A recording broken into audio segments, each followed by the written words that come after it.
For the last time this weekend, please give a big round of applause for the students of OGS Olive Grove School as they present to you the final address.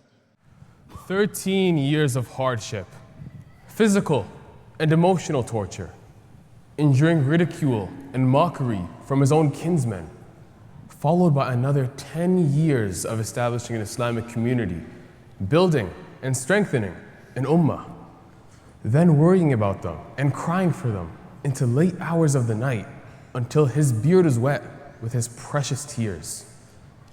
23 years of delivering a message that shook the foundation of the polytheistic society, challenging generations of paganism, and not to mention enduring painful losses along the way. Migrating from one city to another, escaping death, fighting battles in defense of the message, all to transform the society into one that lived purely to worship and please Allah. And then one day, after completing his first Hajj, hinting at the hunch that this could possibly be his last, he addressed his congregation one last time. Words that struck the hearts and minds of generations to come. The most powerful words ever spoken on the 9th day of Dhul Hijjah, 10 years after Hijrah, in the Urna Valley of Mount Arafat, Mecca, words that went down as the Prophet's final sermon. He looked around, asking them to give him attention. This could very well be the last time he addressed his congregation.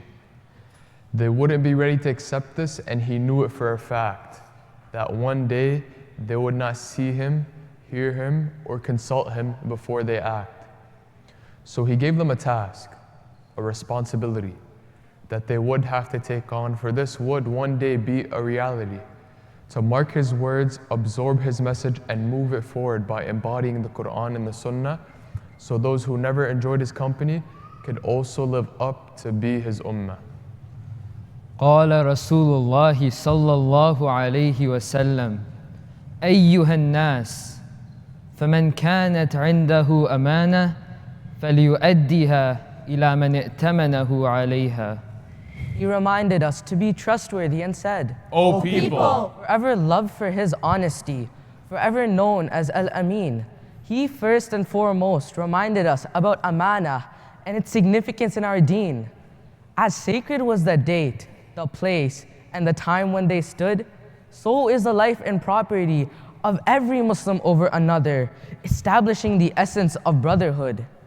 Return belongings to their rightful owners, and amongst each other, refrain from hostility. For there will come a day when we face our Rabb, the ultimate day of accountability. أوصانا الصادق الأمين الحذر من حرب مع الله ورسوله لمن أكل الربا والربح انتظر. He warned us against interest and said, O people, dealing in riba is a war waged against the Prophet and Allah. Let that sink in deep.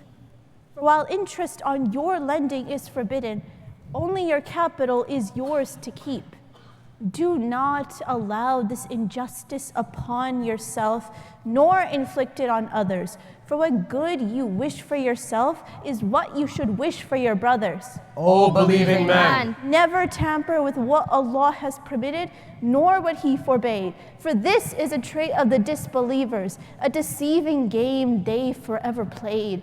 Recognize that the Islamic calendar has 12 months, upholding the sanctity of 4. For whatever Allah has ordained for us is what needs to be obeyed to the core. قال رسول الله صلى الله عليه وسلم إن الشيطان قد يئس من يعبد بأرضكم هذه أبدا فاحذروه على دينكم. He warned about shaitan and said, O people, if you wish to guard your deen, then beware of his devious way. For he gave up on major sins to lure you with, and instead uses smaller ones to lead you astray.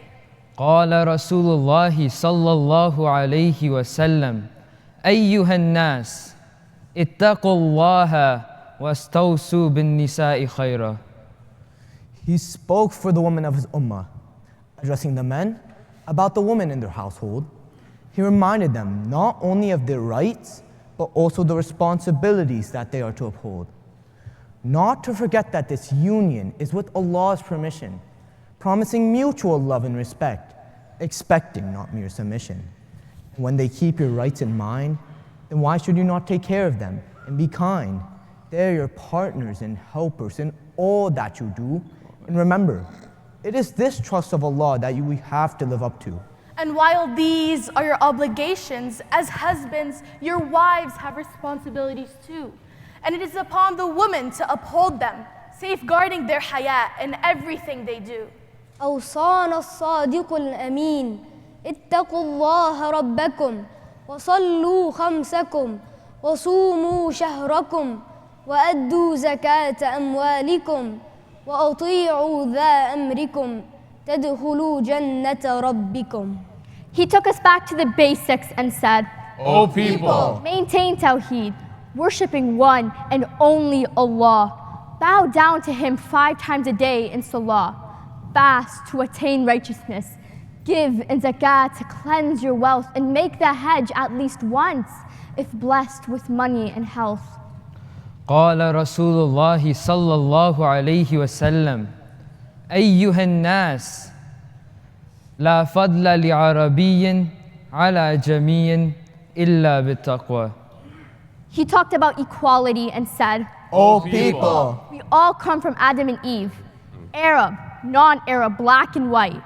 Our superiority over each other, how would He perceive? It's simple. Allah judges based on our piety, actions and their quality. This is an example of His divine justice, a glimpse of how He maintains equality.